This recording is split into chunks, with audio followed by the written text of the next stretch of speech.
지난해 1월 대통령의 앞에서 이런 질문을 했었던 이분이 국민의힘당의 대변인으로 발탁이 됐다고 합니다. 들어보시죠. 현실 경제가 굉장히 얼어붙어 있습니다. 대통령께서 계속해서 이와 관련해서 엄중하게 바라보고 있다, 이렇게 강조를 하시고 계셨는데요. 그럼에도 이 대통령께서 현 정책에 대해서 그 기조를 바꾸시지 않고 변화를 갖지 않으시려는 그런 그 이유에 대해서도 알고 싶고요. 그 자신감은 어디에서 나오는 것인지, 그 근거는 무엇인지 좀 단도직입적으로 여쭙겠습니다. 정부의 경제정책 기조가 왜 필요한지, 정책 기조는 계속 유지될 필요가 있다라는 말씀은 이미 충분히 드렸기 때문에 또 새로운 이렇게 답을 필요할 것 같지는 않습니다. 자, 김병민 비대위원 나오셨습니다. 네. 야당의 지도부기 때문에 김혜령 기자가 그 이후에 소속돼 있었던 경기방송이 예.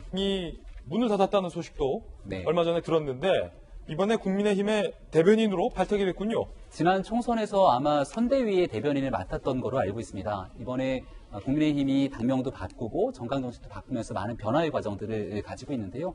보다 많은 국민들을 위해서 포용하는 정당의 모습들, 약자와도 동행하는 모든 국민을 위한 정당이 되겠다는 변화의 모습을 보였습니다. 하지만 야당이 가져야 되는 근본적인 책무 중에 하나는 집권 여당을 가장 강력하게 견제하고 비판하는 기능들도 분명히 같이 함께 가져가야 되는 측면이 있기 때문에 김혜령 기자가 가지고 있었던 과거의 현 정부를 향해서 날카롭게 비판했던 모습들이 아마 대변인단을 추가적으로 보강해서 정부에 대한 비판적 기능들을 일부 강화시키겠다는 의도로 알고 있습니다. 그렇군요. 김광선 변호사님, 저때 당시 이제 김혜령 기자의 질문과 관련돼서 문재인 대통령을 지지하는 측과 그렇지 않은 측 간에 상당한 논쟁이 있었습니다. 대통령을 지지하는 측 입장에서는 질문이 상당히 무례하다. 근거가 뭐냐, 자신감의 근거가 뭐냐라는 질문과 관련해서. 그리고 대통령을 비판하는 입장에서 굉장히 날카로운 질문이었다. 오히려 대통령의 답변 태도에 문제가 있었다라는 논쟁이 있었던 질문이었죠.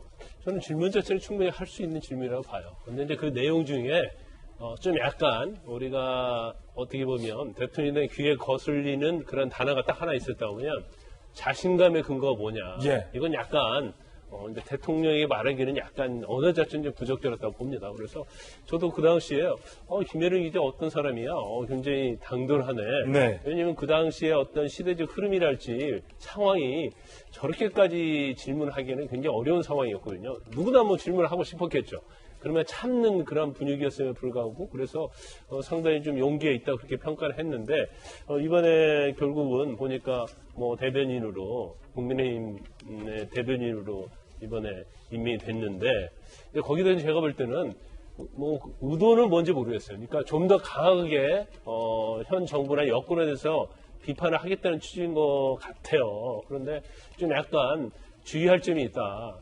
잘못하고 여기서 너무 도가 넘게 그러니까 사실 이전에 국민의힘 이전에 국민의 통합당이랄지 아니면 이전 어떤 보수의 정당들이 국민의 어떤 지지를 못 받아온 이유 중에 하나가 뭐였습니까?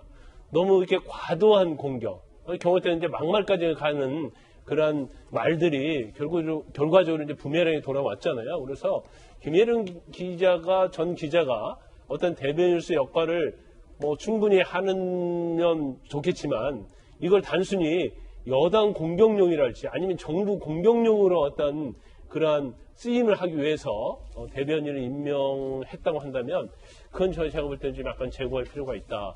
합리적이고 이성적이고 정책적인 측면에서 대변인 역할을 충실히 해야 한다. 저는 그렇게 봅니다. 예, 김광선 변호사님의 의견까지 들어봤습니다.